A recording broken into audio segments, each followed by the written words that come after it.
Les oméga-3 sont une des deux grandes familles d'acides gras polyinsaturés, l'autre étant les oméga-6, avec lesquels ils sont d'ailleurs en compétition pour un certain nombre d'enzymes.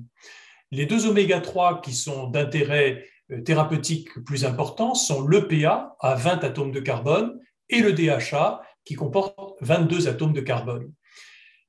Ces acides gras insaturés, et en particulier les oméga-3, génèrent des médiateurs lipidiques qui sont des prostaglandines, des leucotriènes et aussi des médiateurs impliqués dans l'inflammation artérielle. Et il a été montré que les oméga-3, notamment l'EPA, avaient un effet anti-inflammatoire par le biais de résolvine qui s'oppose à l'inflammation artérielle et qui s'oppose aussi aux médiateurs pro-inflammatoires issus de la famille oméga-6. Les oméga-3 ont eu un regain d'intérêt avec la publication de l'essai REDUCE-IT, qui est un essai qui a proposé de donner de l'EPA à très forte dose, 4 grammes par jour versus un placebo. Donc 4 grammes par jour, c'est une posologie qui ne peut pas être atteinte simplement par l'alimentation. Avec l'alimentation, on peut atteindre 1 gramme par jour, mais pas 4 grammes par jour. Dans cet essai, il s'agissait de patients pour l'essentiel coronariens, avec des triglycérides modérément élevés entre 1,50 g et 5 grammes par litre. Et l'EPA 4 grammes par jour a permis une réduction supplémentaire par rapport au traitement usuel de 25% des événements cardiovasculaires, donc un effet tout à fait considérable.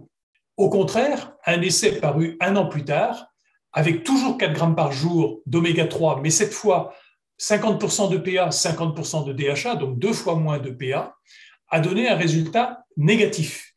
Donc il semble bien que ce soit vraiment l'EPA, uniquement l'EPA à forte dose, qui ait cet effet bénéfique et protecteur supplémentaire.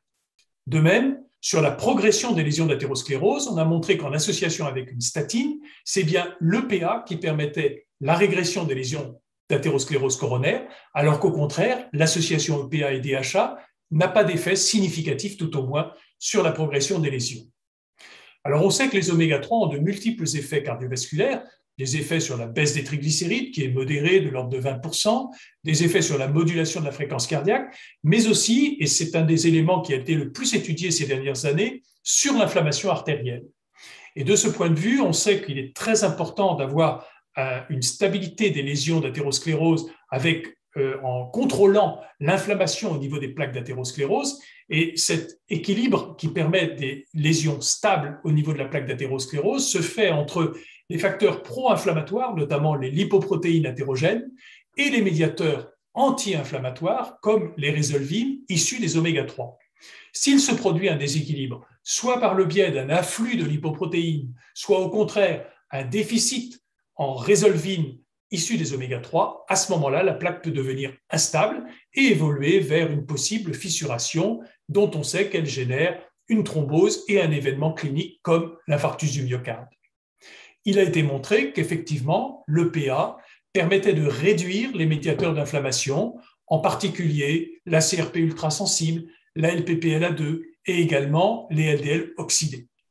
Ainsi, ces résultats divergents des essais de prévention très positifs avec l'EPA pur, au contraire non significatifs avec l'association EPA et DHA, pourraient s'expliquer par ces propriétés physiologiques différentes de l'EPA et du DHA.